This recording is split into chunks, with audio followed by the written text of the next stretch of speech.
Hi, I'm Melanie, and I'm going to read from my new book, After Ever After. And it's dedicated to all the authors and characters who have given me and so many others moments of enchantment, and to my mother and father. All right, so here we go. After Ever After. Of course, they could not live happily forever after. One bright spring morning, silver and frail as a moth, Beauty died in her husband's arms, her last smile affectionate as ever. The old king fled the castle, snatching his person from the clutching hands of children, grandchildren, great and great great grandchildren. He evaded his household until he reached the woods on the castle boundary. He vanished within. Beauty was buried in a quiet place on the castle's grounds, and the morning sun shone on the ivy and herbs planted around her stone. The search for the king was diligent, the searches multitudinous, but no trace of the king was found, only great clawed tracks, trampled bushes, and trees deeply scored in bleeding sap. In the evenings, something howled in the woods, an outcry so loud and savage that the castle's knights patrolled in fours instead of alone or in pairs. During the nights, a roaring like a pride of lions, constant and rough, kept everyone awake. Within a week, something even more disturbing was heard, as if great winds sought to take the castle apart, timber by timber, tile by stone.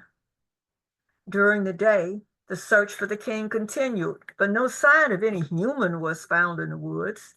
Each night, the howling, screeching, moaning, and roaring crescendoed until no one could rest and everyone became a little crazy. The children suffered bitterly, especially the littlest ones who grieved the adults with wails of, "Where's Grammy? Where's Grampy?"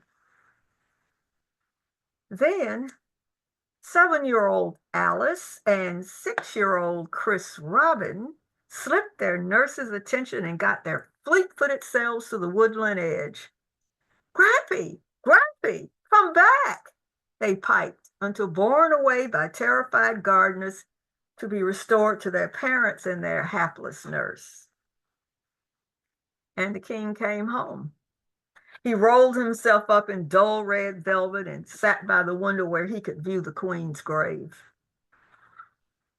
He let his hair and beard grow, not eating, not sleeping, but snapping and growling like a tethered dog. Ella, his eldest child, took the throne because business, politics, and life go on. The family's children were instructed to leave their progenitor to his grief, but little Miss Muffet, baptized Aurora, sneaked into the king's den one day, waddled up to him, and patted his knees. "Up, up," she commanded. The old king looked down at her through the shambles of his hair. Aurora scrambled onto his lap and, with her dimpled toddler hands, twisted up his beard. So the old king stopped barricading himself by his window, and the household sighed in relief. But something anomalous was afoot in the castle. The servants began to whisper of glittering eyes and shadows of cabinets and closets. Unseen comings and goings rumbled in the foundations. Roof tiles slid. Water exploded messily from the faucets and pumps, and the glazing fell out of windows. Mirrors clouded. Swags of cobwebs crept down from the ceilings overnight. Shelves of fungi sprouted from the silk-paneled walls.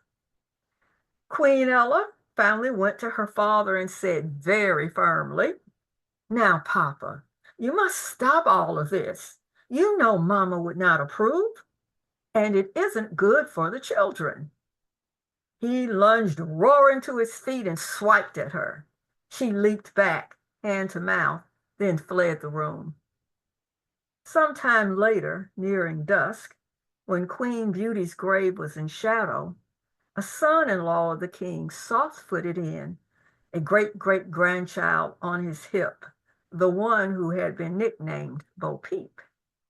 She was notorious for emanating a winsome mischief, and she stretched out her arms to the hairy hillock that was her grampy. The old king accepted her. Her rosy smile stretched wider, and she smacked her great-great-grandfather's cheeks with her plump, damp palms. The son-in-law said, "It was love that disenchanted you. Don't become the beast. The children will not like it." His father-in-law's eyes glittered within the tangled masses of hair. And this is where I always stop. Thank you.